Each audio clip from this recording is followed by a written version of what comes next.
Lecture number 38।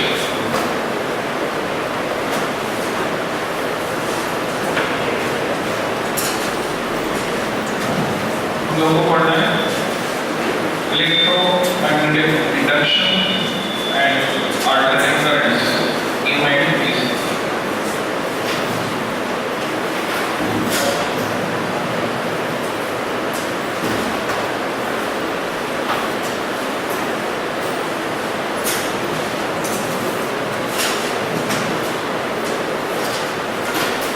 Approximate मान सकते हैं 8 मार्क्स लगभग 8 नंबर, और वैसे जो है वो मिलाकर यूनिट नंबर 3 और यूनिट नंबर 4 16 मार्क्स।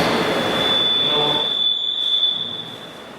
मैग्नेटिक हमने पढ़ा, उसमें इसके नंबर मिला दो 16 नंबर, इसका अगले का वोल्टेज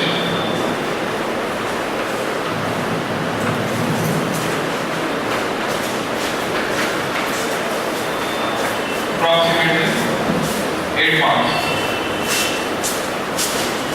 इसमें स्टार्टिंग करेंगे मैग्नेटिक फ्लक्स को डिफाइन करेंगे। 2 नंबर में क्वेश्चन आता है define magnetic flux give its ऐसे ही है। तो सबसे पहले मैग्नेटिक फ्लक्स को डिफाइन करेंगे, आगे की बात करेंगे।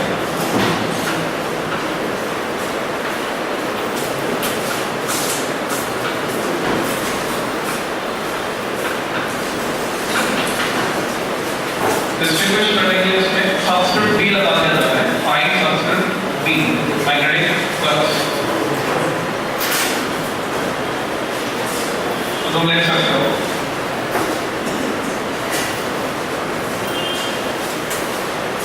It represents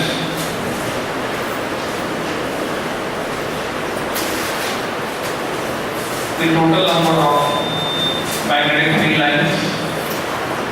Represents the total number of magnetic field lines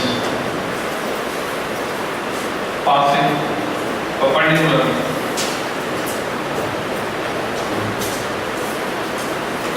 to given area,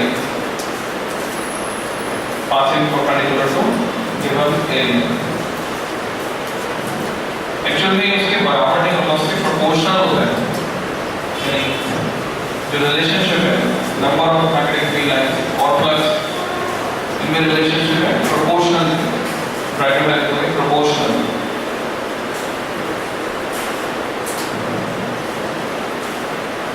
और न्यूमेरिकल जो इसका फॉर्मूला बनेगा ब्रैकेट क्लोज, प्रोपोर्शनल लिखने के बाद comma numerical it is find subscript B equal to B dot A।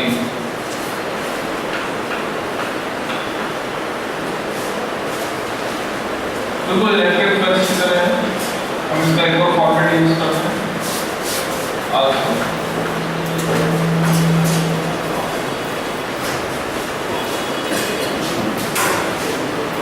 Five B equal to integration of B dot dA for the closed surface।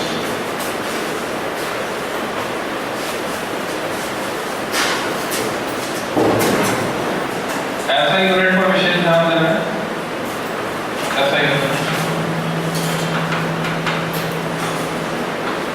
छोटा w छोटा b, इसे हम जानते हैं वेबर के नाम से। अगर फॉर्मूले से ऐसे यूनिट निकालते हैं तो बी को टेस्ला में नापा, एरिया को मीटर स्क्वायर में, तो यूनिट बनेगी Tesla metre square.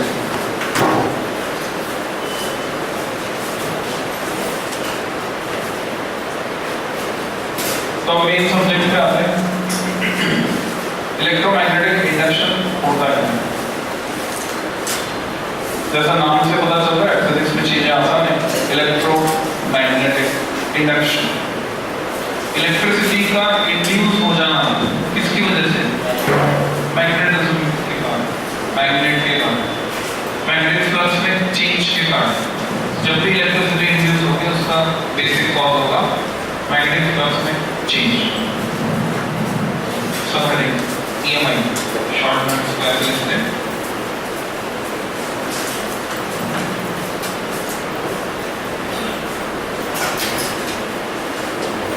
It is the phenomena. It is the phenomena which causes electric current, which causes electric current due to the change in magnetic flux, due to the change in magnetic flux.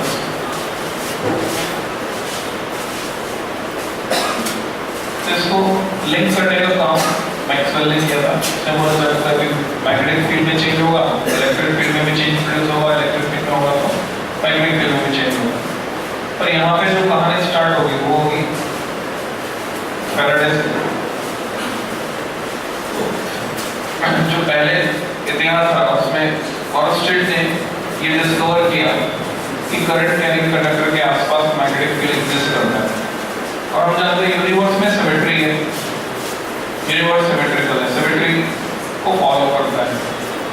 De Broglie ने भी इस fact को use किया था कि जब material particle को wave nature क्यों दिखाना चाहिए, क्योंकि वेव जो है वो पार्टिकल नेचर दिखा रही थी। जब फोटो इलेक्ट्रिक इफेक्ट सामने आया तो पता चला कि वेव पार्टिकल नेचर शो कर रही है। तो उसने सोचा यूनिवर्स में सिमेट्री है, जब वेव पार्टिकल नेचर दिखाएगी तो पार्टिकल्स को भी वेव नेचर दिखाना चाहिए। तो फिर उसने ऐसी थ्योरी दी। इसी तरह से ठीक इसी लाइन पर सोचते हुए फैराडे ने तय किया कि जब करंट के कारण मैग्नेटिक फील्ड एग्जिस्टेंस में आ सकता है तो इसका रिवर्स भी ट्रू होगा, यानी मैग्नेटिक फील्ड के कारण करंट की एग्जिस्टेंस में आनी चाहिए।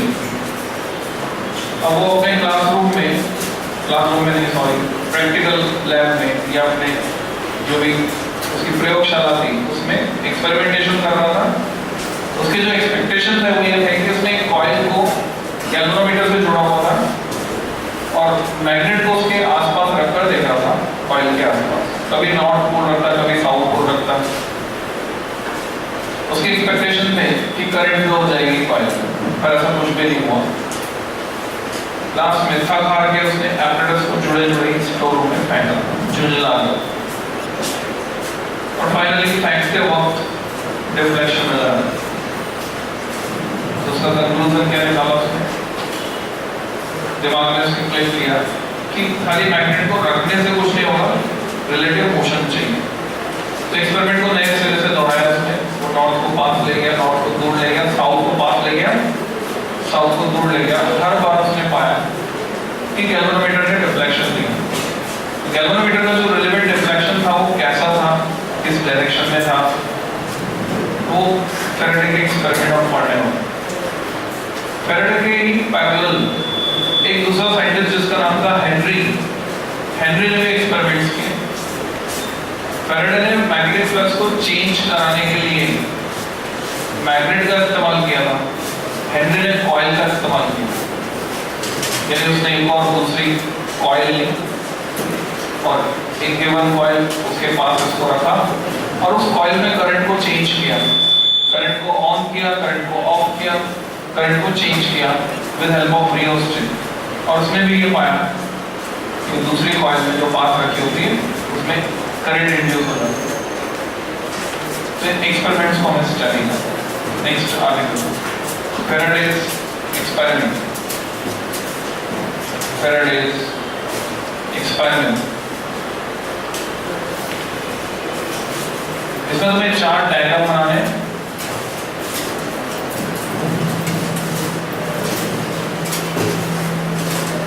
जैसे कॉइल,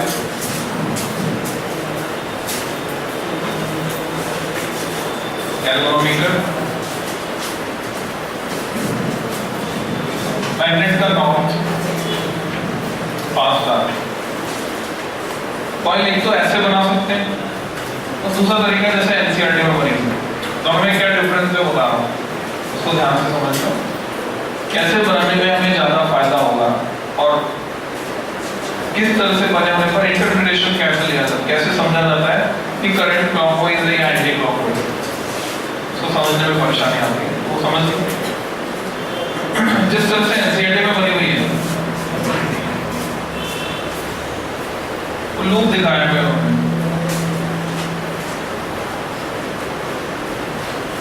और उसमें वायर को फॉलो करते हुए तुम्हें जाना होगा। जब तुम वो देखोगे, यानी देखना तुम्हें ये डायग्राम, मैं नहीं बना रहा हूँ डायग्राम, तो एनसीईआरटी में जब जाकर देखोगे डायग्राम और उसमें तुम डायग्राम को ध्यान से देखोगे, पूरे सर्किट में अगर करंट क्लॉकवाइज है तो लूप में एंटी क्लॉकवाइज फ्लो होती हुई दिखेगी। मतलब जैसे करंट पूरे सर्किट में क्लॉकवाइज फ्लो हो रही है तो लूप में एंटी क्लॉकवाइज फ्लो होती हुई दिखेगी, ऐसा वो स्ट्रक्चर है। और एंटी क्लॉकवाइज है तो क्लॉकवाइज फ्लो होती हुई दिखेगी लूप, रिवर्स है, रिवर्स सिमेट्री। पर जिस तरह से मैंने बनाया, ये जो डायग्राम बना, इसका एडवांटेज क्या है कि अगर मैं नॉर्थ को पास ले जा रहा हूं तो नियर बाय एंड क्या बनेगा, north pole. Law of conservation of energy से भी नॉर्थ पोल बनना चाहिए, क्योंकि अगर साउथ बन गया है तो मैग्नेट का नॉर्थ अट्रैक्ट होगा और ये मैग्नेट अपने आप ही जाएगा, हमें नहीं ले जाना पड़ेगा, and without doing any work हमें आउटपुट में इलेक्ट्रिकल एनर्जी मिलेगी।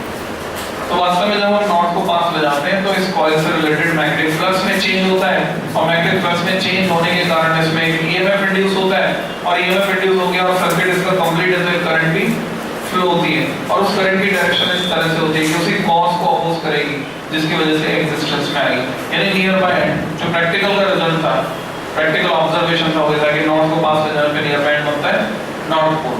तो उसको हम ऐसे दिखाते हैं एंटी क्लॉकवाइज नॉर्थ, और करंट की डायरेक्शन में मुझे ये आसानी है कि मैं यहाँ पे दिखा सकता हूँ इस तरह से, क्योंकि जब मैं कॉइल में लूप में देखूंगा तो करंट ये टर्न ऊपर रहेगा, इस टर्न को हम डार्क कर देंगे, ये सिरा ऊपर रहेगा, तो इधर से देखने पर करंट एंटी क्लॉकवाइज ही दिख रही है। अगर इस तरह का नोटेशन हम फॉलो करते हैं तो चाहे पूरे सर्किट में देख लो या सिंगल लूप में देख लो, दोनों में सिमेट्री में होती है, और जिस तरह का एनसीईआरटी में बना हुआ है एसिमेट्री में, यानी अगर लूप में तुम्हें क्लॉकवाइज दिखेगी तो पूरे सर्किट में एंटी क्लॉकवाइज। हम प्रिपेयर करेंगे ये वाला notation, this is figure A. इसके कॉन्ट्रेरी सेकंड फिगर तुम बनाओगे,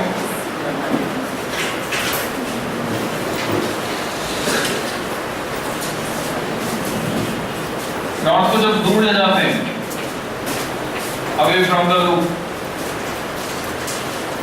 तो करंट इस तरह से इंड्यूस होती है कि near by end south pole की तरह एक्ट करता है।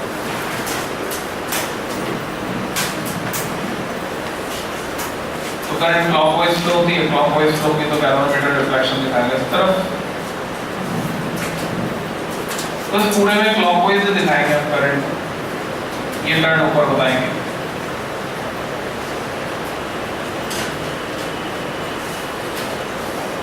दो डायग्राम इनके कॉन्ट्रेरी, साउथ पोल को पास ले जाना, साउथ पोल को दूर लेना, वो तुम्हें अपने आप प्रेडिक्ट करना है, अपने आप बनाना है, मैं नहीं कहूँगा। चार्ट बनाने हैं यहाँ पे तुमको, ए और बी मैंने बनाया, सी और डी अपने आप तुम बनाओ।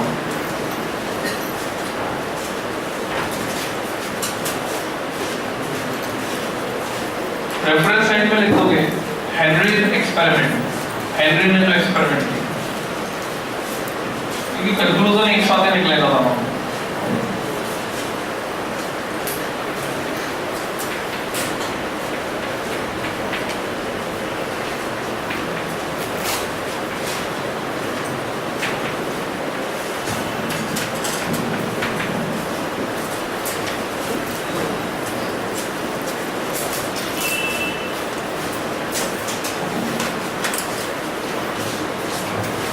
हेनरी ने गिवन कॉइल को गैल्वेनोमीटर से जोड़ा और उसके पास एक और कॉइल रख दी, बैटरी लगाई या सेल, ऑन ऑफ की, रियोस्टेट। इसके जो ऑब्जर्वेशन थे उसको मैं ऑलरेडी डिस्कस कर रहा हूं। जैसे हम की ऑन करते हैं, इस कॉइल को बोलेंगे प्राइमरी, इसको बोलेंगे सेकेंडरी। इसमें करंट 0 से मैक्सिमम चले जाते हैं। जब करंट जाएगी 0 से मैक्सिमम, तो जो मैग्नेटिक फ्लक्स है वो भी हो जाएगा 0 से मैक्सिमम। इस कॉइल से रिलेटेड मैग्नेटिक फ्लक्स जो इसमें से निकल के मैग्नेटिक लाइन से एसोसिएट होंगी, वो चेंज होगा 0 से मैक्सिमम। तो ऐसे सिचुएशन में इसमें करंट इंड्यूस होगी जो इसे अपोज करने की कोशिश में अपोजिट डायरेक्शन में फ्लो। ये क्लॉकवाइज तो हो, एंटी क्लॉकवाइज, क्योंकि वो अपोज करती है, अपोजिट डायरेक्शन में फ्लो होती है, इसलिए उसको हम बैक करंट बोलते हैं। और जो रिस्पेक्टिव ईएमएफ इंड्यूस होता है उसको बैक ईएमएफ बोलते हैं। जब मैं बढ़ा रहा हूंगा तब भी अपोज करेगी, यानी ऑन कर रहा हूंगा, और जब मैं स्विच ऑफ करूंगा तो ऑफ करूंगा तो इसमें करंट एकदम से मैक्सिमम से 0 पर आएगी। तो मैक्सिमम से 0 पर आएगी तो फ्लक्स डिक्रीज होगा उस समय इसकी कोशिश होगी फ्लक्स को मेंटेन करने की, यानी ये सेम डायरेक्शन में फ्लो। अगर मैं रियोस्टेट में जॉकी को ज्यादा रेजिस्टेंस की तरफ ले जाऊंगा तो मेन करंट डिक्रीज होगी, ये मेन करंट की डायरेक्शन में फ्लो होगी, यानी क्लॉकवाइज। और अगर मैं रियोस्टेट को जॉकी को कम रेजिस्टेंस की तरफ ले जाऊंगा तो मेन करंट यहाँ पर बढ़ेगी, और मेन करंट बढ़ेगी तो जो बैक करंट होगी उसके अपोजिशन में फ्लो, हमेशा चेंज को अपोज करेगी। तो ये हेनरी का एक्सपेरिमेंट था। दोनों का जो निष्कर्ष निकला, कंक्लूजन वो निकला, कारण चाहे कोई भी हो, मैग्नेट का पास ले जाना, दूर ले जाना, या पास में पड़ी हुई कॉइल में करंट का ऑन होना, ऑफ होना, या करंट के मैग्नीट्यूड का बदलना, किसी भी कारण से अगर किसी कॉइल से रिलेटेड, वो दूसरी कॉइल भी हो सकती है, वो खुद भी हो सकती है। खुद है तो बोलेंगे सेल्फ इंडक्शन, आगे बढ़ेंगे। दूसरी कॉइल तो बोलेंगे म्यूचुअल इंडक्शन। अगर दोनों कॉइल किसी भी कारण से अगर किसी कॉइल से रिलेटेड मैग्नेटिक फ्लक्स में चेंज आएगा, तो मैग्नेटिक फ्लक्स में ये जो चेंज है ये कारण बनेगा एक ईएमएफ इंड्यूस होने का। और अगर सर्किट कंप्लीट होगा तो करंट भी फ्लो हो जाएगी, और करंट की डायरेक्शन इस तरह से होगी कि वो law of conservation of energy को फॉलो करेगी। तो ये सारी चीजें हमें समझनी है, लिखनी है। तो फैराडे के एक्सपेरिमेंट में तुमने डायग्राम बना दिया, हेनरी के एक्सपेरिमेंट में डायग्राम बना दिया। P से प्राइमरी, S से सेकेंडरी। तुम लिखोगे ऑब्जर्वेशंस। फैराडे के ऑब्जर्वेशंस क्या रहे? Subheading observation.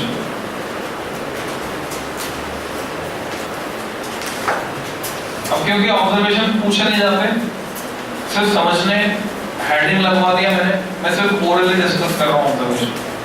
सीधे हम वो लिखेंगे जो पूछा जाता है, 2 नंबर में पूछा जाता है फैराडेज लॉ ऑफ ईएमआई, तो उसको लिखेंगे। तो ऑब्जर्वेशन ये थे कि जब हम नॉर्थ को ले जाते हैं तो नियर बाय एंड नॉर्थ की तरह बिहेव करता है, नॉर्थ को दूर ले जाते हैं तो नियर बाय एंड साउथ की तरह, एंड वाइस वर्सा। दूसरा ऑब्जर्वेशन ये था कि मैग्नेट को स्टेशनरी रखकर अगर कॉइल को मूव करें तो ऐसा ही बिहेवियर वापस देखने को मिलता है, चाहे तो मैग्नेट को मूव करो या कॉइल को, क्योंकि रिलेटिव मोशन अगर हो रहा है, कॉइल मूव कर रहे हैं तो भी फ्लक्स चेंज हो रहा है। तीसरा ऑब्जर्वेशन ये था कि अगर दोनों को सेम स्पीड से ले जाएं,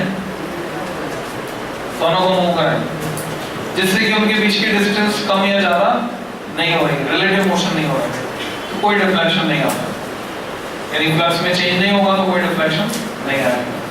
चौथा ऑब्जर्वेशन ये था कि मैग्नेट को जितना फास्ट ले जाते हैं, जितना तेजी से ले जाते हैं टुवर्ड्स द कॉइल, या कॉइल को मैग्नेट की तरफ जितना फास्ट ले जाते हैं, डिफ्लेक्शन उतना ही ज्यादा आता है, ज्यादा डिविजन्स का डिफ्लेक्शन आता है, ज्यादा अमाउंट में डिफ्लेक्शन आता है, यानी faster the motion larger will be the current. तो ये सब कंक्लूजन यहाँ से निकला। इसके बेसिस पे फैराडे ने अपना लॉ दिया, फैराडेज लॉ। ऑब्जर्वेशन लगाकर टेस्ट छोड़ दिया, ओरली हमने डिस्कस किए, पूछे नहीं जाते। तुम्हें समझने के यहाँ क्या क्या यहाँ पे होगा। अगर नंबर ऑफ टर्न्स बढ़ा देते हैं तो भी डिफ्लेक्शन बढ़ जाता है, अगर हम मैग्नेट ज्यादा पावरफुल लेते हैं तो भी डिफ्लेक्शन बढ़ जाएगा। ये तुम आसानी से प्रेडिक्ट कर सकते हो। Faraday's law of EMI, 2 marks, 2n. कभी तो बोलते हैं Faraday's law, कभी बोलते हैं Faraday's laws. अगर laws बोला तो तुम्हें 2 पॉइंट बना के लिखने होंगे, एक में theoretical description, एक में mathematical description. और अगर law बोला तो वो जो 2 पॉइंट को कंबाइन करके सिंगल लॉ करके लिखना होगा. ये तरीका है, दोनों तरह से क्वेश्चन आता है. तो मैं जो लिखा रहा हूँ तो मैं वो कंबाइन करके लिखा रहा हूँ, पर जरूरत पड़ने पर कहाँ से तुम्हें स्प्लिट करना है वो बताऊंगा. तो तुम इसमें लिख सकते हो Faraday observed that comma whenever there occur a relative motion, whenever there occur a relative motion between a coil and a magnet, between a coil and a magnet, comma then due to the change in magnetic flux, due to the change in magnetic flux linked with the coil, due to the change in magnetic flux linked with the coil, comma, an EMF get induced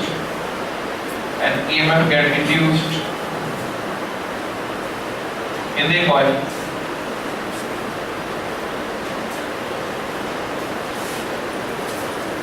हम Faraday के law में खाली EMF तक की बात करते हैं, current की बात करेंगे आगे, यानी लेंजेस लॉ में. तो एक EMF इंड्यूस हो जाता है. यहाँ पे ये हो गया फर्स्ट लॉ, थ्योरेटिकल डिस्क्रिप्शन पूरा. सेकंड पार्ट में पैराग्राफ चेंज करके लिखेंगे, लॉस पूछेंगे तो ये सेकंड पैराग्राफ जो है सेकंड लॉ बन जाएगा. तो पैराग्राफ चेंज करके लिखोगे the induced EMF is equal to negative of rate of change of magnetic flux, negative of rate of change of magnetic flux.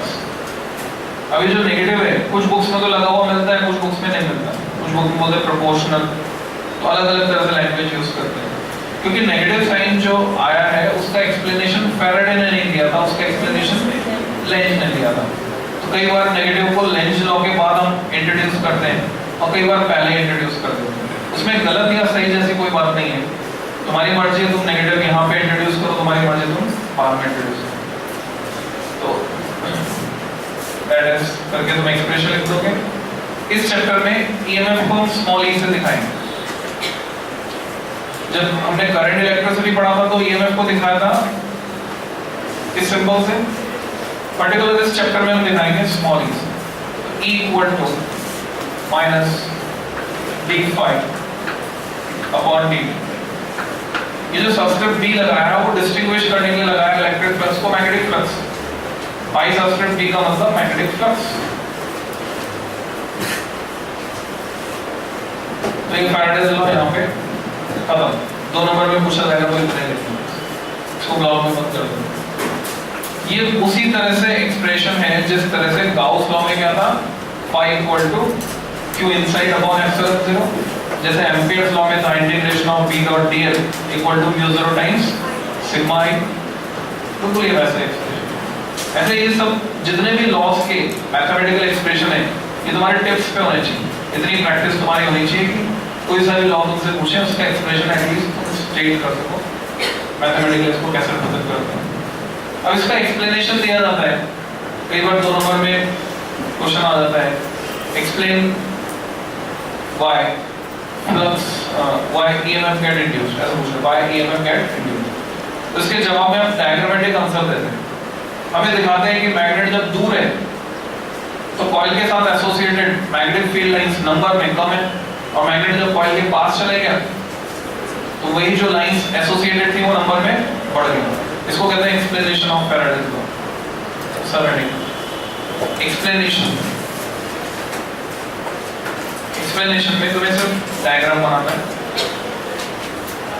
ये कॉइल जैसे कंप्लीट में नहीं दिखा रहे, इनकम्प्लीट, करंट फ्लो से मतलब नहीं है। मैग्नेट को दिखाया, उधर ले जा रहे, अभी दूर है। Magnetic field lines,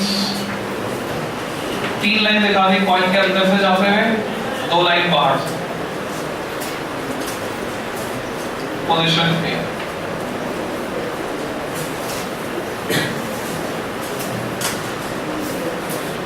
position B में मैग्नेट को पास दिखाओगे, coil magnet pass,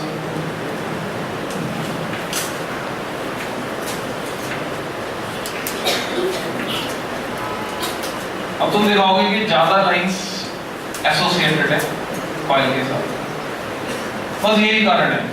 number of field lines जो एसोसिएटेड होती हैं कॉइल के साथ, उनका चेंज होना, this is the basic cause.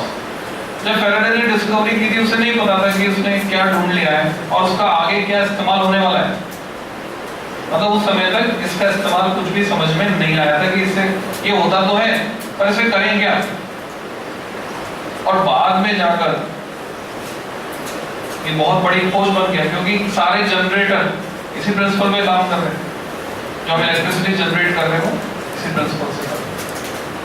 जब कॉइल से रिलेटेड मैग्नेटिक फ्लक्स को चेंज करवाते हैं, और मैग्नेटिक फ्लक्स को चेंज करवाने के हमारे पास 3 तरीके हो सकते हैं, क्योंकि हमने पढ़ा phi equal to b dot a, तो b a cos थीटा, या तो तुम b को चेंज करो, या तो a को चेंज करो, या तो थीटा को चेंज करो।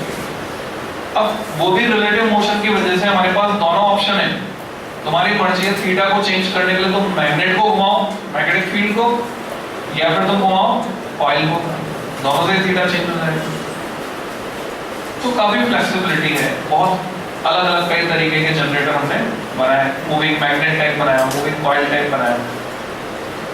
एरिया चेंज करना इतना सूटेबल नहीं था, वो सब सीखेंगे क्या किस में ज्यादा आसानी होगी।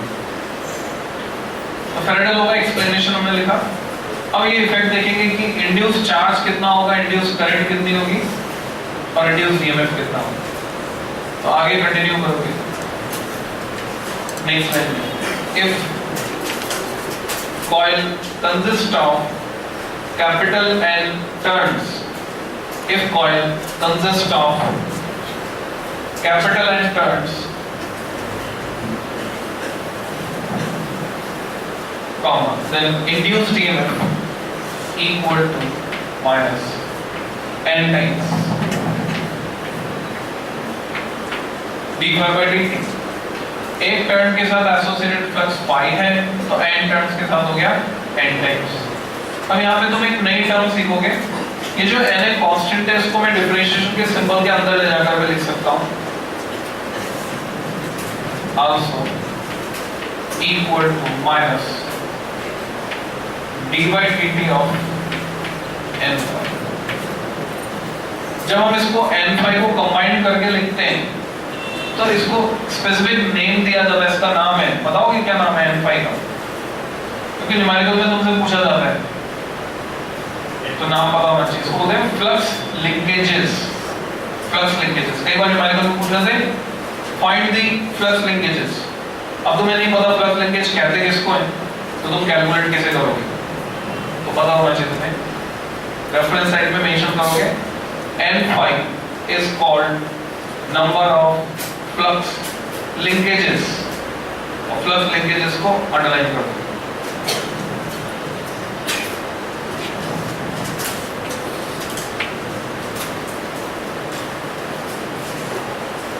मान लो मुझे कॉइल का रेजिस्टेंस पता है, सपोज इट इज R, तो मैं रेजिस्टेंस से अगर डिवाइड कर दूंगा ईएमएफ को,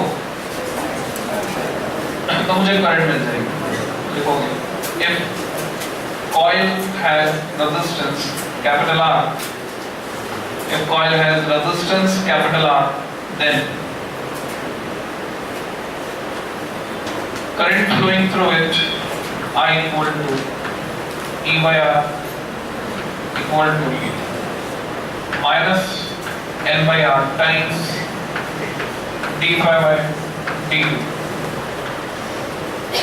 तो करंट होगी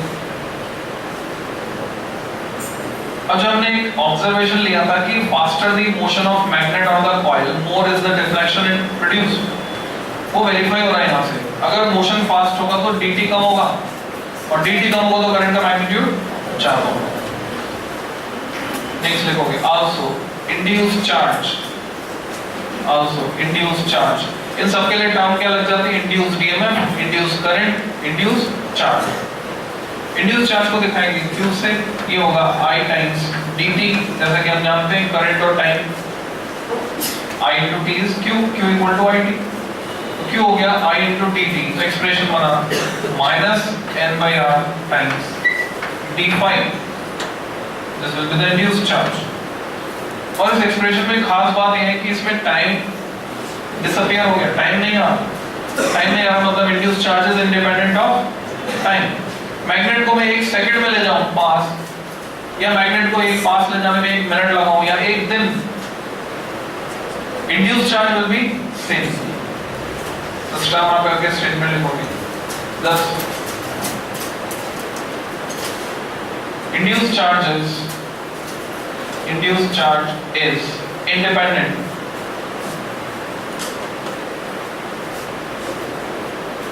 of time,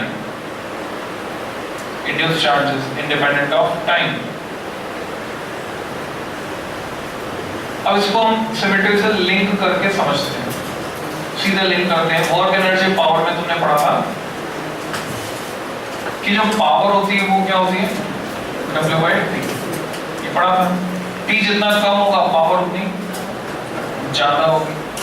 कोई मशीन कोई काम जितने कम समय में कर लेगी हम बोलेंगे वो मशीन उतनी ज्यादा पावरफुल है। पर हम जानते हैं वर्क जो है वो टाइम पर डिपेंड नहीं करता। मुझे यहाँ से छत पर कुछ सामान पहुंचाना है, उस सामान को मैं 1 मिनट में पहुंचा सकता हूँ तो भी वर्क उतना ही होगा mgh। मैं उसको पहुंचाने में 1 दिन लगाऊंगा तो भी वर्क उतना ही होगा mgh। तो जैसे वर्क टाइम पर डिपेंड नहीं करता वैसे चार्ज भी टाइम पर डिपेंड नहीं करता, इंड्यूस्ड चार्ज। और जैसे करंट टाइम पर डिपेंड कर रही है वैसे पावर टाइम पर डिपेंड कर रही है, सिमेट्री मैच हो। तो अगर टाइम कम है तो करंट ज्यादा है, टाइम कम है तो पावर ज्यादा है। तो ये पावर है जो मैटर करेगी। काम सभी को करके लाना है, तुम्हें होमवर्क दिया गया और सबको होमवर्क करना है, ठीक है। एक बच्चा 1 दिन में कर लेता है, एक बच्चा 2 दिन में, एक बच्चा 1 सप्ताह में, एक बच्चा 1 महीना लगाता है उसको करने में। तो कहाँ अंतर किस में आ जाएगा, सीधे तुम्हारी पावर में अंतर आएगा। तो जो ज्यादा टाइम लगा रहा है उसकी पावर कम है। फैराडे के बारे में इतना जानना पर्याप्त है। अब जो नेगेटिव साइन आ रहा है हम देख रहे हैं इंड्यूस ईएमएफ में, इंड्यूस करंट में, इंड्यूस चार्ज में, हर एक्सप्रेशन में एक नेगेटिव साइन आ रहा है। इसके एक्सप्लेनेशन की बात करते हैं तो आगे अगली लाइन में लिखोगे यहीं पर, the explanation for negative sign in above expressions, the explanation for negative sign in above expressions is given by Lenz, is given by Lenz, L-E-N-Z. Explanation for negative sign in above expressions is given by Lenz, L-E-N-Z. तो उसे हम Lenz's law के नाम से जानते हैं। तो सब हेडिंग 2M 2 नंबर में तुमसे पूछा जाता है Lenz's law.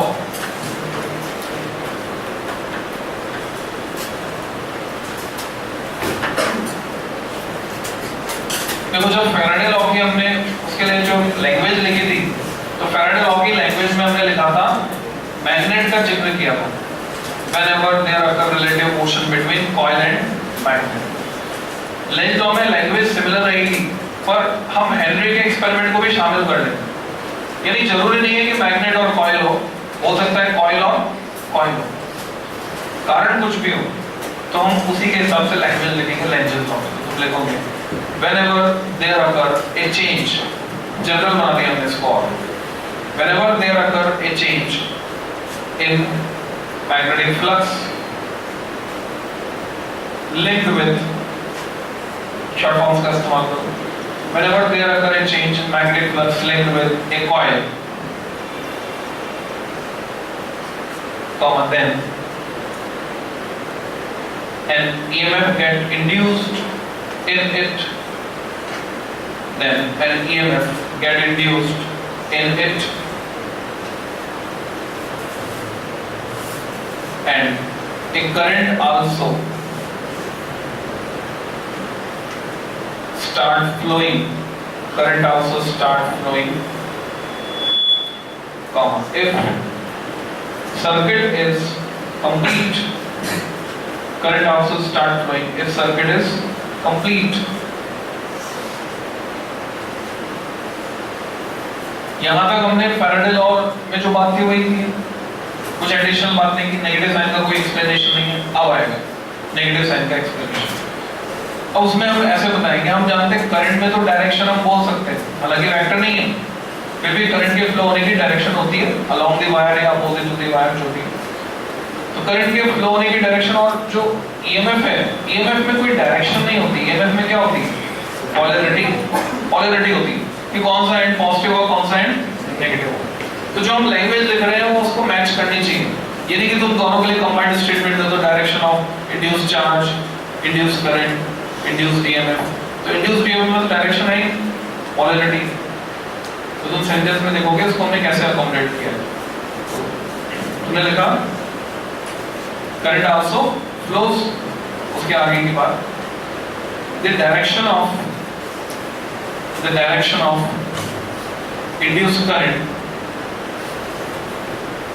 or the polarity of induced EMF or the polarity of induced EMF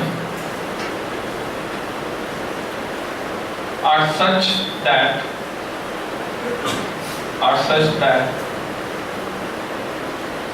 these opposes the cause, these opposes the cause due to which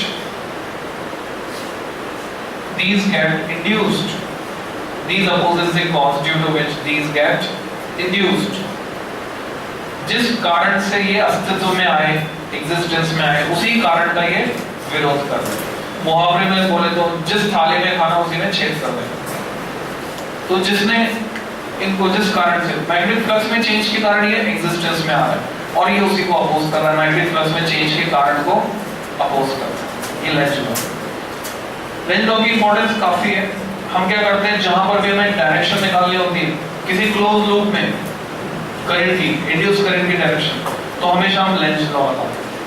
और अगर वो कोई क्लोज लूप नहीं है, सीधा सीधा कंडक्टर है और उसमें एक्सपेक्टेड इंड्यूस करंट की डायरेक्शन निकालनी है, तो फिर हम लगाते हैं Fleming's right hand rule.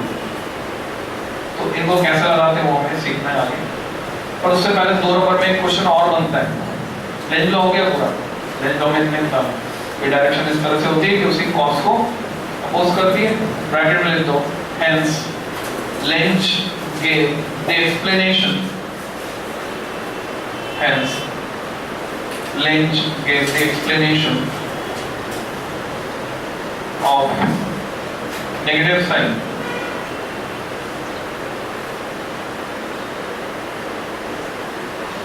in expressions of negative sign in expressions of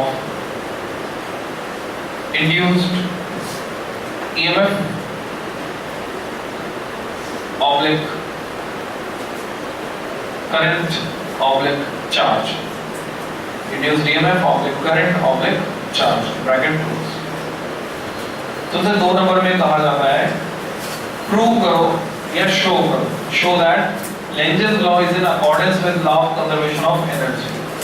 तो हम ये कैसे प्रूव करेंगे कि Lenge's law जो है law of conservation of energy को सपोर्ट करता है या उसके अकॉर्डिंग। इसमें क्या लैंग्वेज हमें लिखनी होगी, क्वेश्चन सिर्फ 2 नंबर का है पर आधे पेज से ज्यादा पढ़ना होगा इसे, और एक डायग्राम भी बनाना होगा, और एनसीईआरटी में भी है डिटेल में एक्सप्लेन है। तो अगर तुमको कहा जाए show that Lenge's law is in accordance with law of conservation of energy, तो क्या आइडिया तुम्हारे पास, कैसे शो करोगे? में से कोई भी जो बताना चाहता है बताओ। How to prove that Lenz's law is in accordance with law of conservation of energy. हाँ, मैग्नेटिक फील्ड बनेगा तो एनर्जी बढ़ेगी, ठीक है। अपने आप एनर्जी बढ़ नहीं सकती। अच्छा, हाँ बोलो।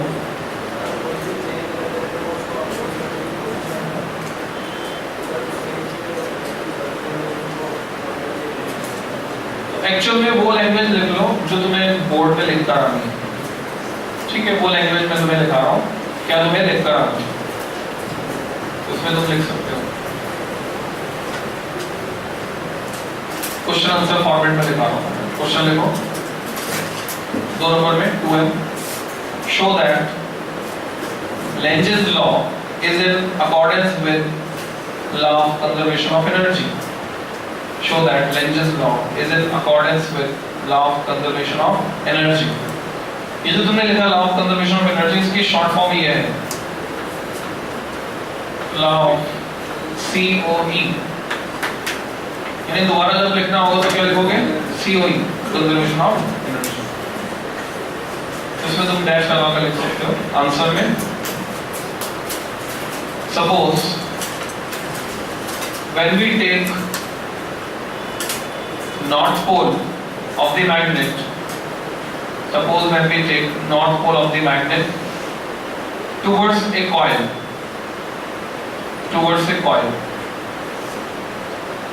as shown in figure A। तो यहाँ नोट्स में तो नहीं बनवा रहा डायग्राम, ऑलरेडी जो पहले हमने डायग्राम बनाया था उसे यूज कर रहे हैं। जैसे कि फिगर ए में तुम देख रहे हो नॉर्थ को हम ले जा रहे हैं, तो ये डायग्राम तुम्हें बनाना होगा। जो पहला डायग्राम, सबसे पहला डायग्राम बनाया था फैराडे के एक्सपेरिमेंट में, वो डायग्राम चलेगा। हमें पता है कि नॉर्थ को पास ले जाते हैं तो करंट इस तरह से फ्लो होती है कि नियर बाय एंड क्या बनता है? नॉर्थ बनता है। तो हम ये मान लेते हैं कि नॉर्थ नहीं बन रहा, क्या बन रहा है?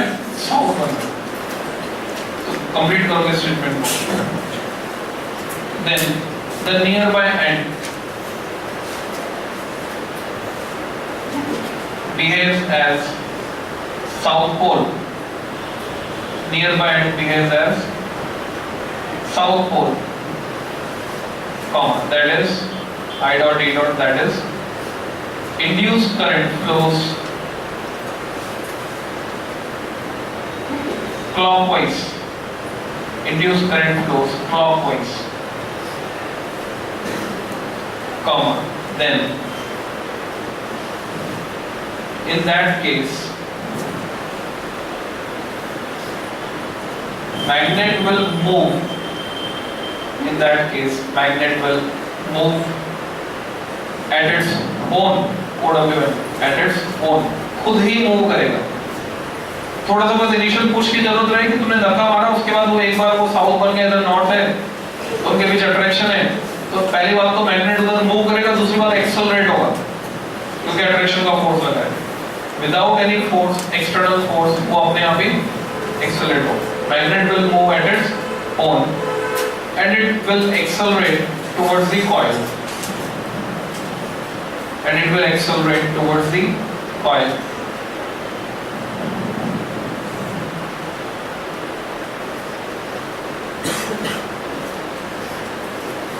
So its energy will increase, its energy will increase, and we are also getting electrical energy as output।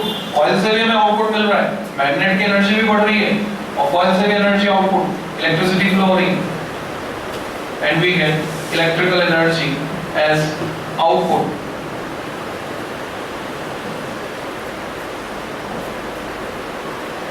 through the coil, we get electrical energy as output through the coil, comma, it is violation of law of COE, it is violation of law of COE। Exam में भी ऐसे करना, पहली बार जब लिखोगे conservation of energy तो लिख देना ब्रैकेट में COE और फिर आगे लैंग्वेज में COE लेके आना, पूरा लिखने की जरूरत नहीं। तो तुमने देखा it is violation of law of COE। Without doing any work we are getting output, energy output में मिल रही है। But actually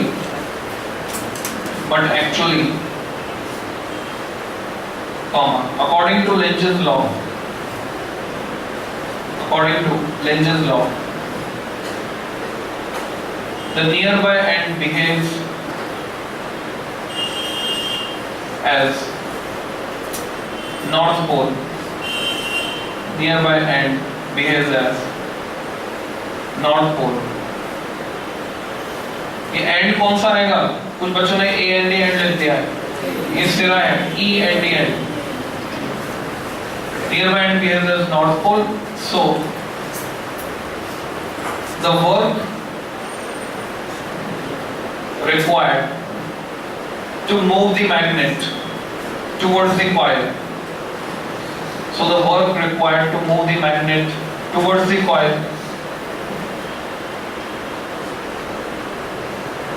appears as electrical energy output. Appears as electrical energy output, comma, which is in accordance with law of COE, which is in accordance with law of COE. Full stop. तो इतना लिखना होगा, वो diagram बनेगा इसमें, ठीक है? Diagram पे जगह छोड़ देना, बाद में बना लेना डायग्राम आएगा। तो 2 नंबर में ये क्वेश्चन की अच्छी खासी फ्रीक्वेंसी पूछा जाता रहता है, हर तीसरे साल एक बार पूछ लेते हैं। Show that Lentz's law is in accordance with law of conservation of energy। यानी 6 पेपर में से 1 पेपर में ये क्वेश्चन आता है। 3 साल में कुल मिलाकर 6 पेपर होते हैं, मेन सप्लीमेंट्री एक बार एक सवाल आता है। तो हमने फैराडे का लॉ पढ़ लिया, लेंज का लॉ पढ़ लिया। लेंज लॉ का जो इफेक्ट आता है, इस पे तुम शॉर्ट एग्जांपल एनसीईआरटी से कर सकते हो। मैं ऐसे ही लॉजिक बता रहा हूँ। कहीं पर यूनिफॉर्म मैग्नेटिक फील्ड काम कर रहा है,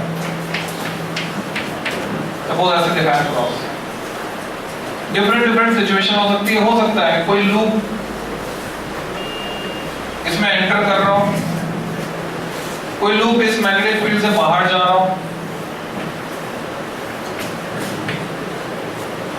कोई लूप इसमें रखा है पर वो उसका जो शेप है वो इरेगुलर है, और उस लूप का जो एरिया है वो बढ़ रहा है या फिर घट रहा है। हर सिचुएशन में जब भी तुम्हें डायरेक्शन निकालनी है, इंड्यूस करंट की डायरेक्शन क्या होगी, बहुत सिंपल सा लॉजिक और बहुत फास्ट हम लेंज लॉ लगा देते हैं। इस लूप को मैं अंदर ले जा रहा हूं, तो इस लूप के साथ एसोसिएटेड मैग्नेटिक फ्लक्स जो इनवर्ट डायरेक्शन में है वो बढ़ेगा। इनवर्ट डायरेक्शन में मैग्नेटिक फ्लक्स बढ़ेगा तो law of conservation of energy के अकॉर्डिंग या लेंजेस लॉ के अकॉर्डिंग अब इसमें करंट इस तरह से इंड्यूस होनी चाहिए कि उसको अपोज करे, इनवर्ट फ्लक्स को बढ़ने से रोके, और उसका अपोज करने का तरीका है कि आउटवर्ड फ्लक्स डेवलप कर दे। तो आउटवर्ड फ्लक्स कब डेवलप हो जाएगा? जब करंट होगी एंटी क्लॉकवाइज। तो लूप 1 में अगर मैं इसको अंदर ले जा रहा हूं तो करंट होगी एंटी क्लॉकवाइज। लूप 2 को मैं बाहर ले जा रहा हूं तो इससे रिलेटेड मैग्नेटिक फ्लक्स जो इनवर्ट है वो कम होगा। इनवर्ट मैग्नेटिक फ्लक्स कम होगा तो अपोज करने के लिए इनवर्ट मैग्नेटिक फ्लक्स इसको डेवलप करना है तो करंट होगी क्लॉकवाइज, इसे बाहर ले जाना। इस लूप की बात करें जिसका एरिया बढ़ रहा है या घट रहा है, अगर बढ़ रहा है तो इनवर्ट मैग्नेटिक फ्लक्स बढ़ रहा है, इनवर्ट मैग्नेटिक फ्लक्स बढ़ रहा है तो एंटी क्लॉकवाइज, और अगर घट रहा है क्लॉकवाइज। तो सिंपल सा लॉजिक है। तो डायरेक्शन वाले सभी क्वेश्चन तुम्हारे सॉल्व हो जाएंगे। फिर इसमें वेरिएशन भी पूछते हैं कि शेप जो है लूप का, एक का स्क्वायर शेप का लूप है और उसको मूव करा रहे हैं, तो बोलते हैं यूनिफॉर्म मैग्नेटिक फील्ड अगर वहां पर है तो उससे रिलेटेड फ्लक्स में कोई चेंज नहीं होगा, और अगर शेप सर्कुलर है तो चेंज होगा। तो वो एक क्वेश्चन और है, वो भी तुम्हें देखना है कि कब चेंज होगा शेप के कारण और कब चेंज नहीं होगा। तो वो करके आना, उसमें कोई डाउट है तो पूछना। आगे चलते हैं। आगे नेक्स्ट आर्टिकल आता है motional EMF. Motional EMF logic is quite simple, जैसा नाम है, मोशन के कारण अगर कोई ईएमएफ इंड्यूस हो रहा है तो उसको बोलेंगे मोशनल ईएमएफ। जैसे इमोशन के कारण कुछ होता है तो बोलते हैं इमोशनल ब्लैकमेल। तुम करते हो अपने पेरेंट्स को इमोशनल ब्लैकमेल। कब करते हो ब्लैकमेल? जब तुम्हें कोई चीज चाहिए होती है कि इसकी बहुत जरूरत है, ये तो प्लीज आप दिलाई दो हमको। तो मोशन के कारण जो डेवलप हो रहा है। अब इसमें दो मेथड तो एनसीईआरटी में दिए हुए डेरिवेशन के, इसका एक्सप्रेशन डिराइव करना। 2 नंबर में आता है question, find expression for motional EMF. 2 method NCERT में तुम्हें वो समझ में आते हैं, अच्छे लगते हैं, तुम उसको फॉलो करो। तीसरा मेथड में बता, तुम्हें ये आसान लगता है, तुम इसको फॉलो करो। एनसीईआरटी में जो एक डायग्राम बना हुआ है मोशनल ईएमएफ में, उसमें जो डायरेक्शन ऑफ इंड्यूस्ड करंट है वो तुम लेंजेस लॉ के अकॉर्डिंग चेक कर सकते हो, क्योंकि लूप बना रखा है पूरा। एक यू शेप का फ्रेम है जिसमें एक वायर को हम मूव करा रहे हैं, यू आकार का फ्रेम। सिमेट्री मैच कराओ, जब तुम सरफेस टेंशन पढ़ रहे थे तो क्या करते थे हम, एक स्लाइडर लेते थे, एक वायर फ्रेम होता था यू शेप का, उसको सोप सॉल्यूशन में डुबोते थे तो सोप फिल्म बन जाती थी। अब क्या करते थे, स्लाइडर को मूव करके वो जो फिल्म है उसके एरिया को इंक्रीज करते थे। तो अरेंजमेंट वैसे ही सिमिलर अरेंजमेंट यहाँ पर है, और यहाँ पर मैग्नेटिक फील्ड की प्रेजेंस में स्लाइडर को मूव कर रहे हैं और सारा अरेंजमेंट जो है कंडक्टिंग है। तो ऐसी सिचुएशन में उसमें मोशन ईएमएफ डेवलप होगा, करंट भी इंड्यूस हो जाएगी क्योंकि करंट सर्किट पूरा हो रहा है। तो वहां जो इंड्यूस करंट की डायरेक्शन दिखाई हुई है उसको तुम चेक करके आना, वो गड़बड़ है एनसीईआरटी। ठीक है, वो जिस डायरेक्शन में दिखाया हुआ है वो उसके उल्टा होना चाहिए, तो वो तुम चेक करके आना। कल क्लियर कर दूंगा मैं, तुम जब एक बार पढ़ के आओगे उसको नोट कर लो तुम्हारे पास। अभी मैं तुम्हें मोशनल ईएमएफ का एक्सप्रेशन डिराइव करना बता रहा हूं। इसमें लिखोगे it is the EMF induced across the ends of a conductor. It is the EMF induced across the ends of a conductor due to its motion. Due to its motion, and its expression can be obtained as. Its expression can be obtained as. Dash लगा दो तो इसका expression object है। Just imagine ये कोई rod है, conducting rod, इसका ऊपर वाला एंड उसका नाम है जे, नीचे वाला एंड उसका नाम है के। बनाते चलो साथ में। रॉड की लेंथ है L, small l, the length of the rod. इसको स्पीड v से हम चला रहे हैं टुवर्ड्स लेफ्ट, ऐसी जगह पर चला रहे हैं जहां पर यूनिफॉर्म मैग्नेटिक फील्ड है, जैसे मैं दिखा रहा हूं क्रॉस। क्रॉस से दिखाने का मतलब perpendicular to the plane of board inwards. तो इस यूनिफॉर्म मैग्नेटिक फील्ड में इसको चला।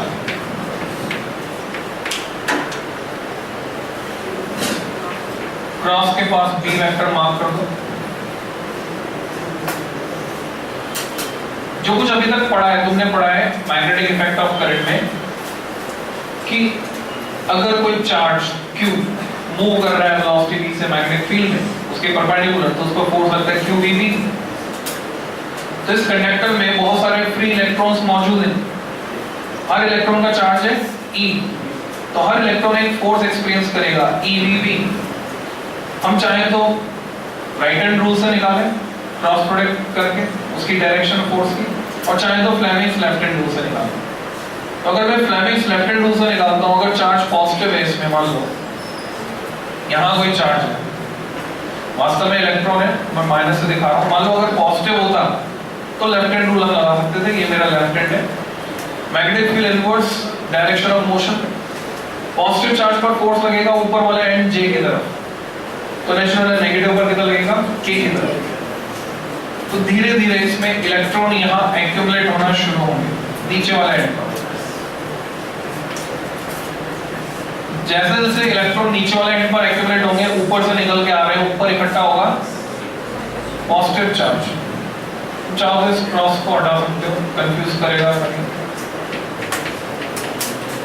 तो ऊपर पॉजिटिव, नीचे नेगेटिव। जैसे जैसे एक्यूमुलेशन स्टार्ट होगा वैसे इलेक्ट्रिक फील्ड एग्जिस्टेंस में आएगा। अभी तो ये एक्यूमुलेशन किसकी वजह से हो रहा है? अभी हो रहा है मैग्नेटिक लॉरेंज फोर्स की वजह से, Fm।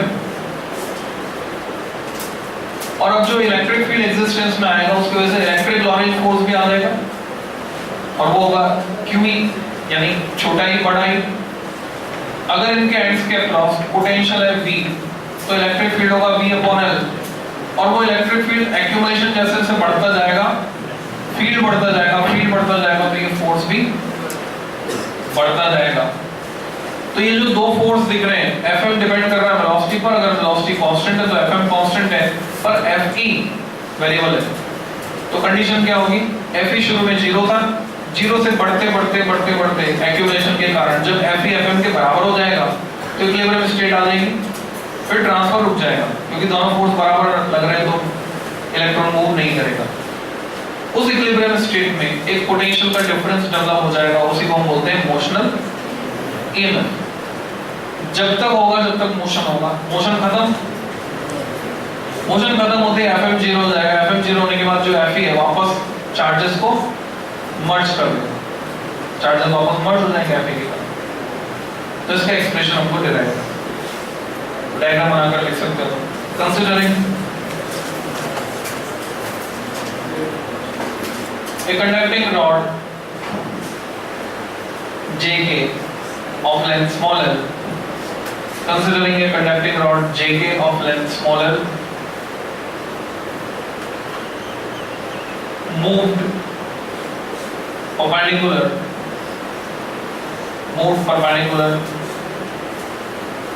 to magnetic field B as shown, moved perpendicular to magnetic field B as shown. Full stop. It is clear from the figure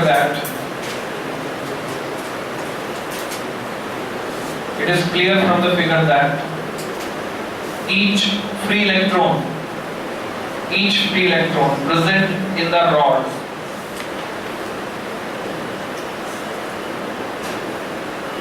will experience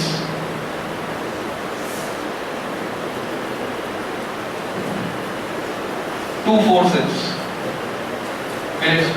forces.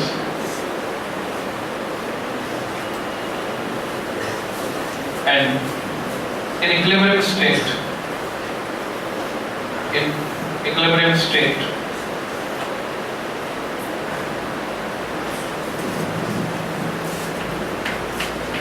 Fm equal to Fe।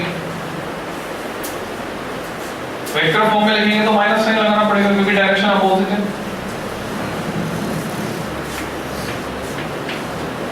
Such that अगर सिर्फ magnitude की बात करें तो minus sign लगाने की जरूरत नहीं, Fm equal to F value रख देंगे।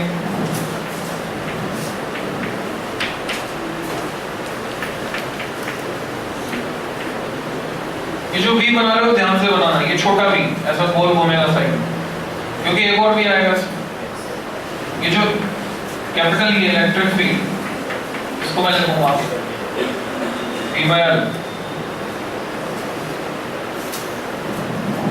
E get cancel, V equal to V/L और V equal to dVL।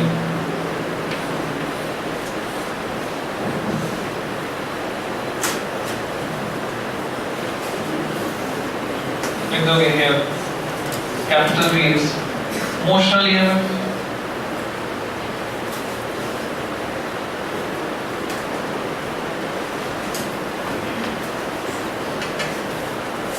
अब ये जो मोशनल EMF है ये तो हमने पर्टिकुलर सिचुएशन में लिया जब थीटा 90 नहीं होगा तो इसमें साइन थीटा का फैक्टर आ जाएगा, हमें वेलोसिटी का वो कंपोनेंट परपेंडिकुलर हो तो लिखोगे if velocity v is making an angle theta with direction of v, then if velocity v is making an angle theta with direction of v, then capital V equal to BVL sin theta.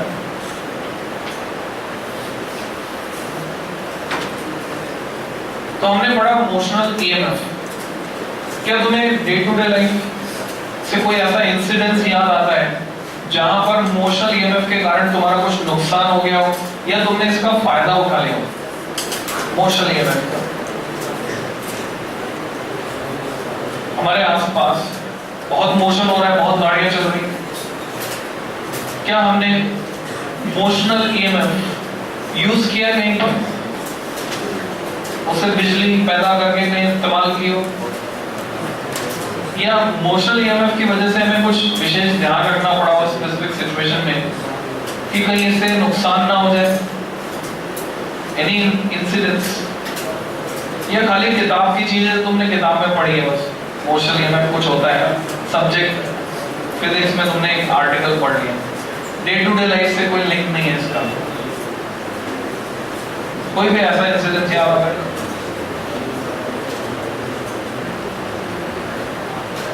So the fact is, ये इतना कम होता है कि हमारे किसी काम का नहीं है, मिली वोल्ट के ऑर्डर का होता है, और दूसरी बात इतना कम है इसलिए हमें कोई नुकसान भी नहीं पहुंचाता। हालांकि कई जगह ये डेवलप हो रहा है, कहाँ डेवलप हो रहा है, कैसे डेवलप हो रहा है, डायरेक्शन कैसे निकलेगी, कौन सा एंड पॉजिटिव कौन सा एंड नेगेटिव होगा, वगैरह वगैरह। तो मैं एग्जांपल्स तुम्हें लिखवा, सब हेडिंग एग्जांपल्स, जहां पर मोशनल ईएमएफ डेवलप होता है उनके एग्जांपल में फर्स्ट लिखोगे जिस पे क्वेश्चन आता है, न्यूमेरिकल भी आता है, वो न्यूमेरिकल भी हम करेंगे, एनसीईआरटी में क्वेश्चन दिया हुआ भी है। अगर कोई एरोप्लेन है वो एक कांस्टेंट हाइट पर उड़ रहा है तो इसके जो विंग्स हैं अर्थ के मैग्नेटिक फील्ड के वर्टिकल कंपोनेंट बीवी को कट कर रहे हैं, उसकी वजह से मैग्नेटिक फ्लक्स चेंज हो रहा है, उसकी वजह से इसके विंग्स के एंड्स के अक्रॉस एक ईएमएफ इंड्यूस हो जाएगा। अगर यही एरोप्लेन टेक ऑफ कर रहा है या लैंड कर रहा है तो इसके मोशन को हम दो पार्ट में डिवाइड कर सकते हैं, along horizontal, along vertical. Take off या लैंड करते वक्त अगर इसके विंग्स ईस्ट वेस्ट डायरेक्शन में है, एक्चुअल में उधर ईस्ट इधर वेस्ट, ये साउथ ये नॉर्थ, तो अर्थ का मैग्नेटिक फील्ड का हॉरिजॉन्टल कंपोनेंट ऐसे साउथ टू नॉर्थ। अब ये मान लो लैंड कर रहा है और इसके विंग्स किधर है, ईस्ट वेस्ट डायरेक्शन। तो ऐसे सिचुएशन में अगर मैं इसका वर्टिकल मोशन कंसीडर करता हूं तो इसके विंग्स हॉरिजॉन्टल कंपोनेंट को कट कर रहे हैं, उसके कारण भी ईएमएफ इंड्यूस होगा। तो हॉरिजॉन्टल मोशन के कारण भी होगा, वर्टिकल मोशन के कारण भी होगा। तो नेट ईएमएफ पूछा जाए तो ईएमएफ कैसी क्वांटिटी, स्केलर, अलजेब्रिक सम हो जाएगा। बस ये देखना होगा कि कौन सा एंड पॉजिटिव कौन सा एंड नेगेटिव बनता है। तो लिखोगे an EMF get induced across the ends of wings of an aeroplane, across the ends of wings of an aeroplane when it is flying at a constant height,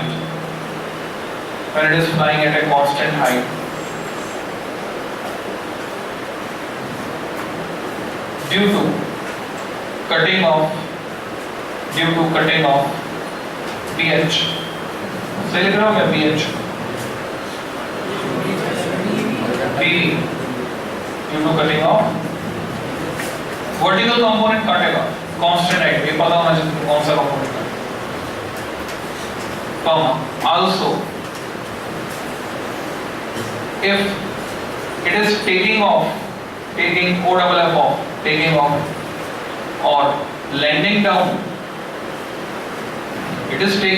or landing down, such that its wings are along EW direction, east-west direction. Its wings are along east-west direction. Then also an EMF get reduced. Then also an EMF get induced across its wings.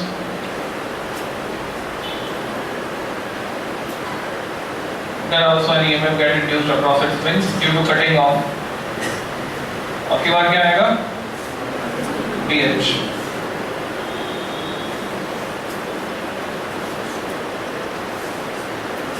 तो इस पे question है NCERT में, मैं रफली यहाँ पे करवा रहा हूँ, तो मैं एक्सरसाइज ये करनी है कि उस क्वेश्चन को ढूंढना है, ढूंढने के बाद तुम पेज पढ़ लोगे, यानी बहुत सारा होमवर्क दे रहा हूँ मैं, तो एनसीईआरटी में तुम्हें ये क्वेश्चन ढूंढना है और उस क्वेश्चन को ढूंढ के करना है। पीछे एक्सरसाइज में ना सॉल्व एग्जांपल में क्वेश्चन का एसेंस क्या है वो ऐसे समझो। सपोज बोइंग जंबो जेट है, बोइंग जंबो जेट, तो विंग स्पान जो होता है अराउंड 40 मीटर होता है, उसमें 25 मीटर डेटा दिया, 25 मीटर। मैं फ्लाइट 747 की बात कर रहा हूँ, तो विंग स्पान 40 मीटर। तो लेंथ ऑफ द कंडक्टर कितनी होगी? 40 मीटर। अर्थ का मैग्नेटिक फील्ड किस ऑर्डर का है? हाँ 0.4 ले लेते हैं, 0.32, 0.4 ले, 0.36, 0.34 ऐसे मानते हैं लगभग। ये गाउस में है। तो अर्थ का मैग्नेटिक फील्ड का जो हॉरिजॉन्टल कंपोनेंट है वो मैं ले रहा हूँ, इट इज 0.4 गाउस। और मान लो हॉरिजॉन्टल कंपोनेंट मुझे नहीं पता, it is earth magnetic field 0.4 Gauss. और इस प्लेस पर जहां पर ये एरोप्लेन उड़ रहा है वहां angle of depth theta is given to you, it is 60 degree. Angle of depth is given 60 degree. तो अब तुम्हें पता करना है कि अगर एरोप्लेन की जो स्पीड है कितनी होती है, अंदाजा है?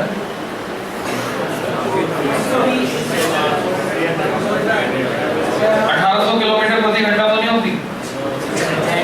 नहीं होती, कंफर्म? तो एनसीईआरटी में जो डेटा दिया हुआ है वो तुम देख लेना। हम यहाँ पे मान लेते हैं सिंपलिसिटी के लिए, कैलकुलेशन के लिए 540 मान लेते हैं, ठीक है? 540 किलोमीटर पर आवर। ये भी अच्छी खासी स्पीड है, तुम अंदाजा लगाओ। कार में जो है 120 तक जाता है मीटर पुरानी कारों में, और नई कारों में कहाँ तक जाता है? 210। तो ये भी अच्छी खासी स्पीड है। 540। कार तो उड़ने लग जाती है 210। कार मैक्सिमम कितनी स्पीड पे चलती है देखिए तुम? 170 तक मैक्सिमम जाते हैं, बाकी फिर रेसिंग कार हो जाती है, कार भी उड़ने लगती है। तो ये इस डेटा के बेसिस पे कैलकुलेट करके बताओ मोशन ईएमएफ कितना होगा, फटाफट calculation. How much will be the motion EMF? Reference side पे नोट करो डेटा और मोशन ईएमएफ कैलकुलेट करो।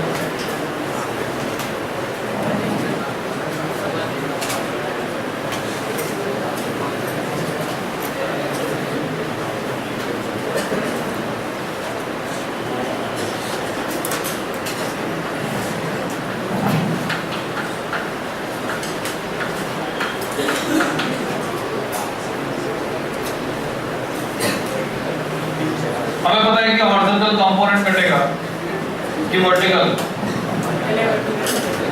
वर्टिकल कटेगा। वर्टिकल कटेगा तो उसको आसान बनाने के लिए कैलकुलेशन को हम 60 की जगह 30 भी ले सकते हैं। एंगल 30 ले लोगे तो और आसान हो जाएगा। वर्टिकल कंपोनेंट कटेगा तो BV है BE sin theta V into L।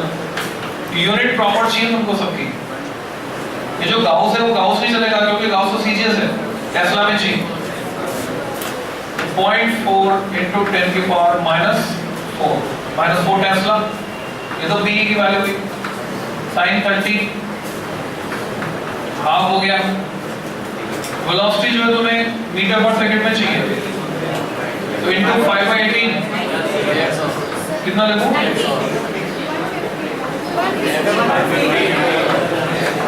150 metre पर सेकंड। 540 into 5/18, 18 3 जा 54, 3 5 जा 3। और L की जगह 40. So how much?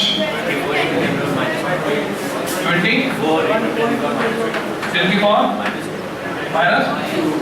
-2. So simply it is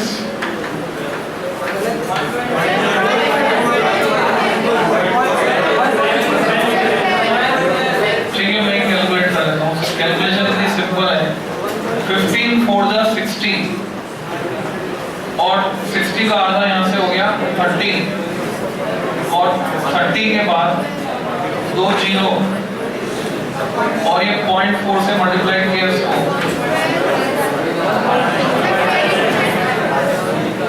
4 3 जा 12. 0.4 को मैं डाल देता हूँ, एक जीरो और डालता हूँ,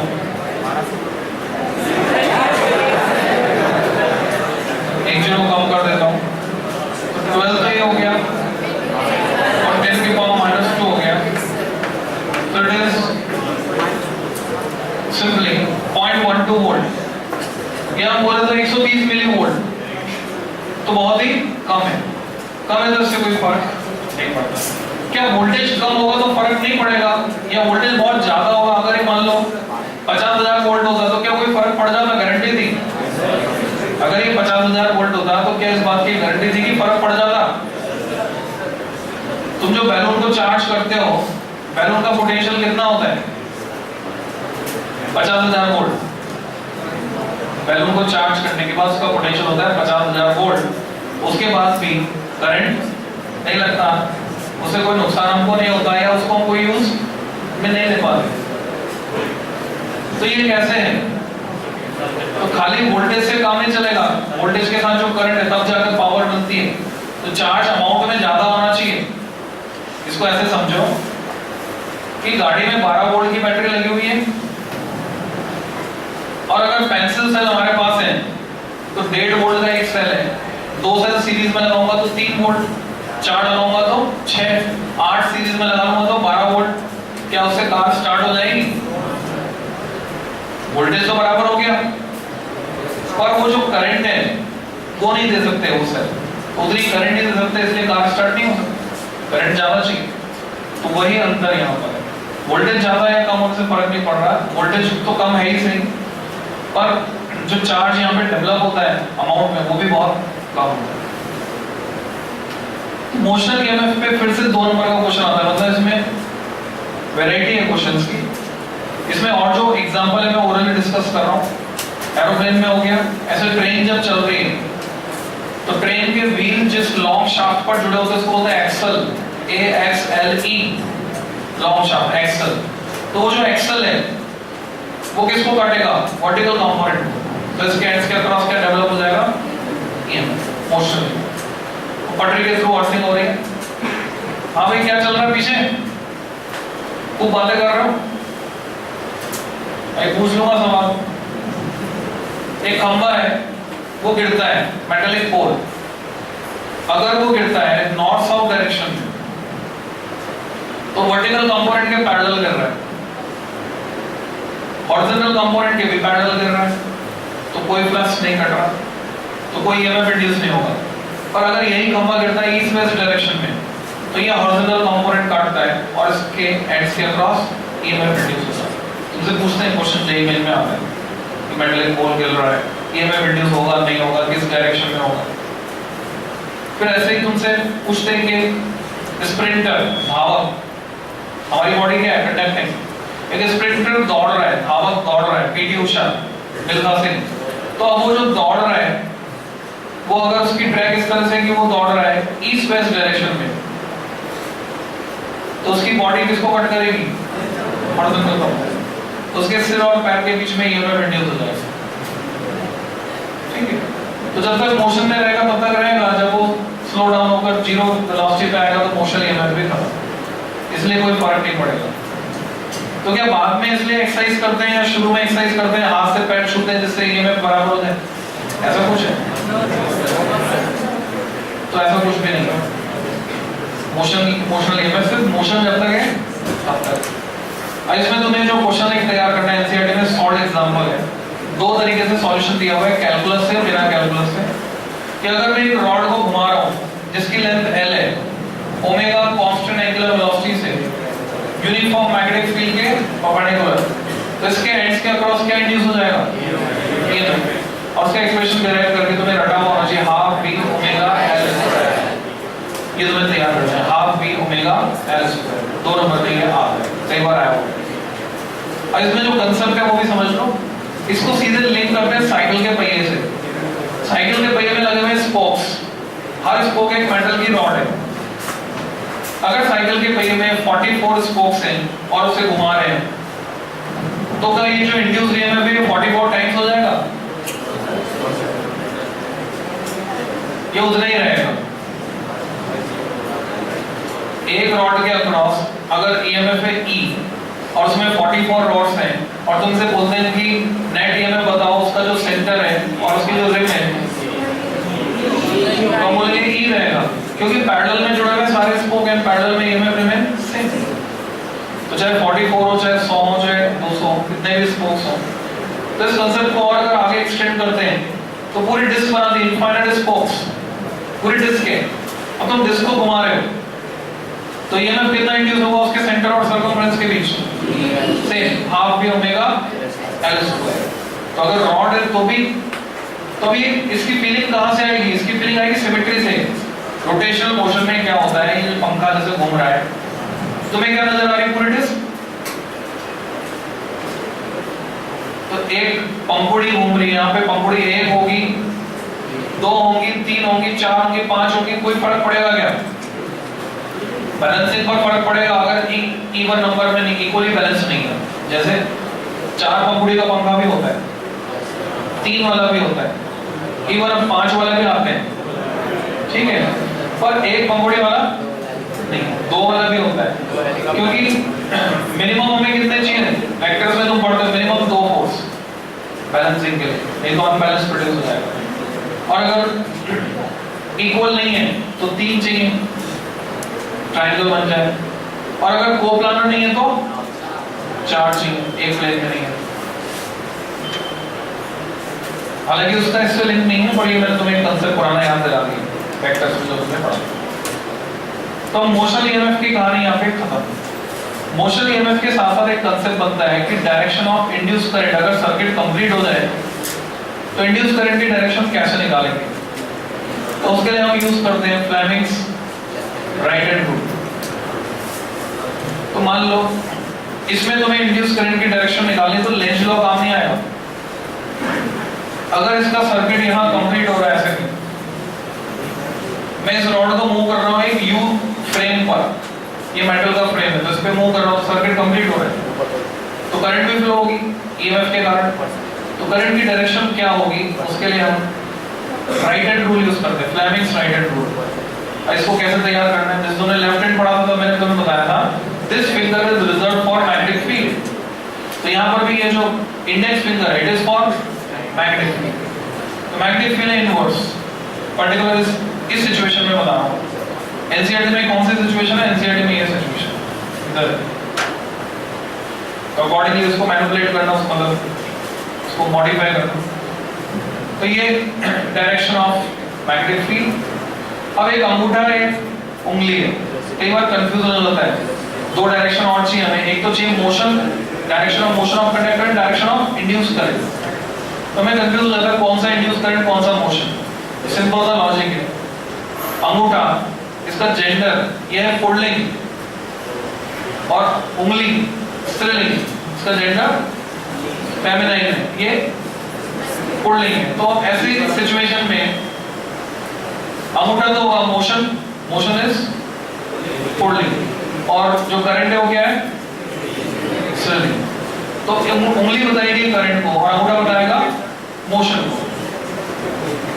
magnetic field inverse, direction of motion उधर, तो करंट किधर इंड्यूस हुई? इधर। यानी अगर इसमें तुमसे करंट पूछते तो करंट नीचे से ऊपर की तरफ फ्लो होगी।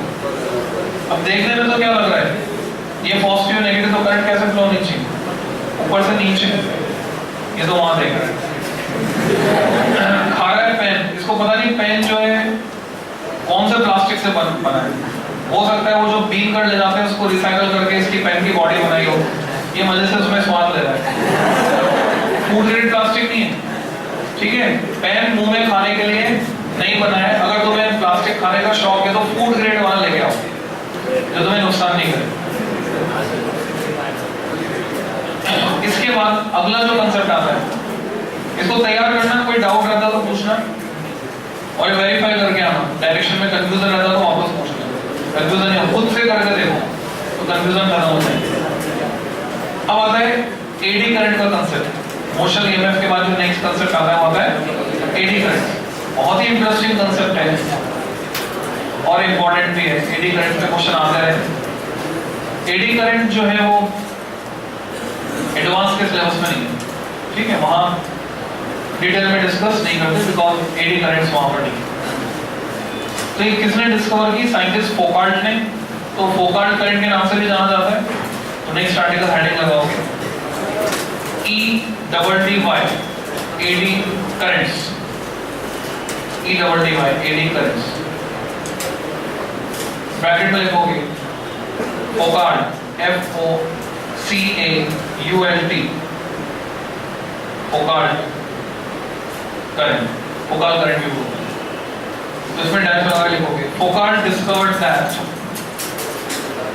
फोकाल्ट discovered that, whenever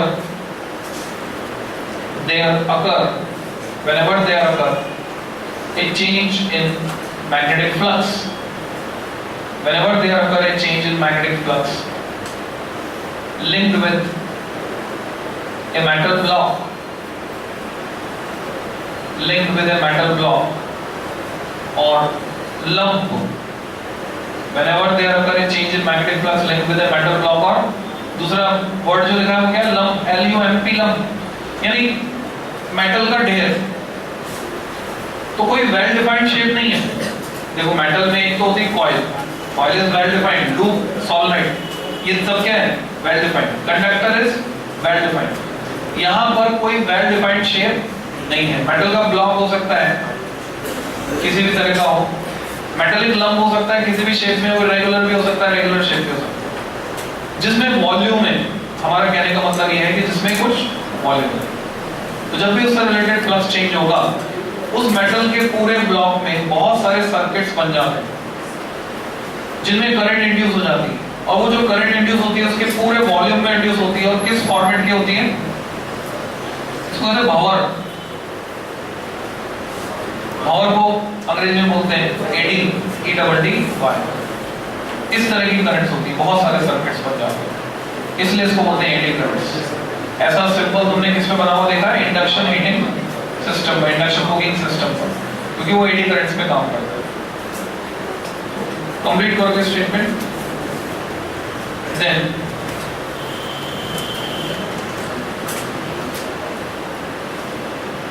currents get induced, then current get induced in its whole volume,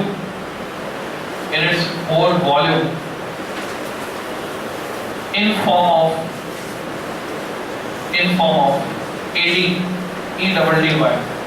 bracket में बना दो सिंपल।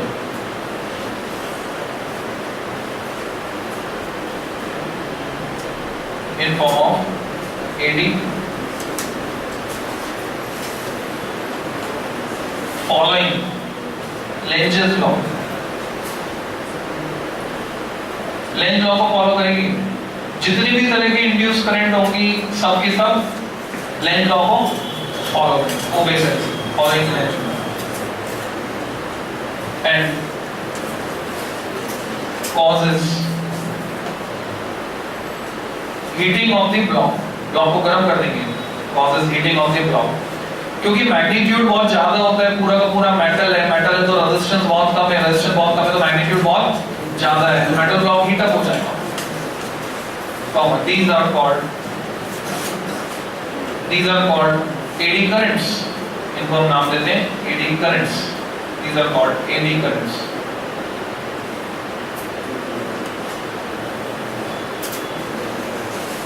तो एक क्वेश्चन था हमारे 11th क्लास में, मैं दोबारा पूछ रहा हूँ। ये मेरे पास दो ब्लॉक्स हैं, एक मिट्टी का बना है, मिट्टी की ईंट है और ये लोहे की ईंट है। मैंने दोनों को ले जाकर एक बहुत बड़ी ऊंची बिल्डिंग से एक साथ गिराया, एक साथ छोड़ा, कौन सा नीचे पहले पहुंचेगा? तो ये डेफिनेशन जब तक तुमने नहीं पढ़ी थी, लेंजेस लॉ जब तक नहीं पढ़ा था, तब तक तुम्हारा जवाब सही था कि दोनों एक साथ पहुंचेंगे। ठीक है, अभी तुम्हारा जवाब बदल जाना चाहिए। मिट्टी जो है वो नॉन कंडक्टिंग है, उसमें एडी करंट इंड्यूस नहीं होगी, और ये जो मेटल का ब्लॉक है, due to cutting of earth magnetic field, इसमें एडी करंट्स इंड्यूस होगी, और उनकी एडी करंट्स के जो डायरेक्शन है लेंजेस लॉ के अकॉर्डिंग इस तरह से होगी, उसी कॉज, उसी कारण का विरोध करेंगी। गिरने के कारण इंड्यूस हो रही है, गिरने का विरोध करेंगी, तो इसका एक्सेलरेशन होगा लेस देन g, और जब इसका एक्सेलरेशन होगा लेस देन g, तो ये बाद में आ जाएगा और ये, तो हमारा जवाब होगा metal block will reach later. ठीक, तो जवाब बदल गया। जैसे छोटे से जब बताया पृथ्वी गोल है, थोड़े बड़े बोले संतरे की तरह गोल है, वो उसमें से दबी हुई, ये जवाब बदल गया। 11 में कुछ और था, 12 में कुछ और हो गया। तो एडी करंट्स क्या हमारे किसी काम की हैं? जहां जहां काम की है वहां बोलते हैं डिजायरेबल, और जहां जहां काम की नहीं है वहां बोलते हैं अनडिजायरेबल। तो कहां कहां काम की नहीं है और कहां कहां काम की है, ये हमें तैयार है, एप्लीकेशंस भी और कहां पे अनडिजायरेबल। एडी करंट की वजह से इफेक्ट क्या आएगा वो हमें समझना है। तो एक क्वेश्चन मैं तुमसे पूछ रहा हूं, उसका जवाब तुम्हें तैयार करके लाना है। क्वेश्चन नोट करो।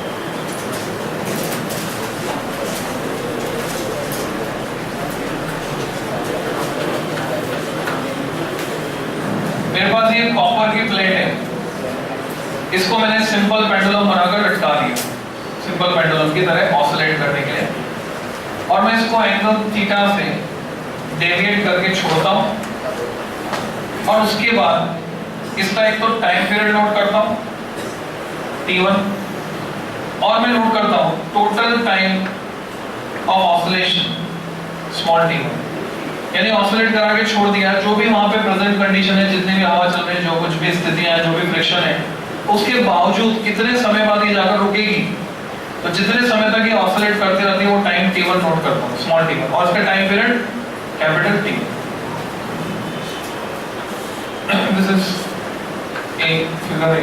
Figure B।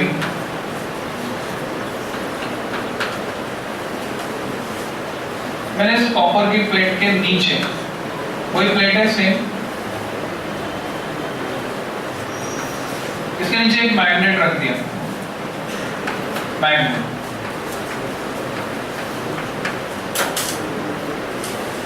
और अब की बार फिर से मैं सेम एक्सरसाइज रिपीट करता हूं। टाइम पीरियड नापता हूं उसका, जो इफेक्टिव लेंथ है उसको मैंने चेंज नहीं किया, इफेक्टिव लेंथ उतनी है, और total time of oscillation magnet रखने के बाद फिगर सी,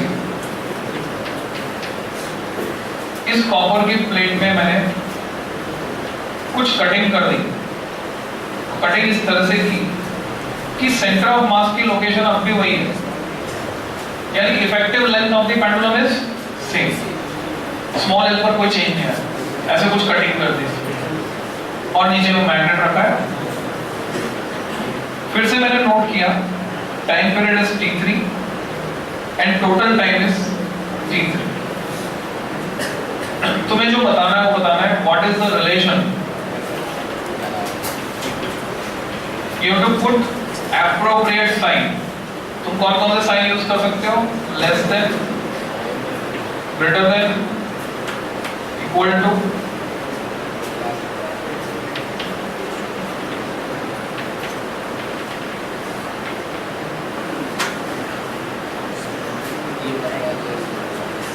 तुम्हें प्रॉपर साइन यहाँ पे रखना, तो उससे तुम्हारी अंडरस्टैंडिंग का पता चल जाएगा, प्लस क्लियरिटी आएगी एडी करंट को समझने में।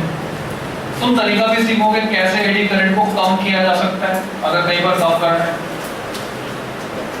ठीक है, तो आज जो जो एक्सरसाइज बोली है वो तो देखकर आनी है क्वेश्चंस, कल इसको खत्म कर देंगे, कल ईएमआई खत्म हो जाएगा, EMI will be over, next week ऐसे ही पढ़ेंगे। ठीक है।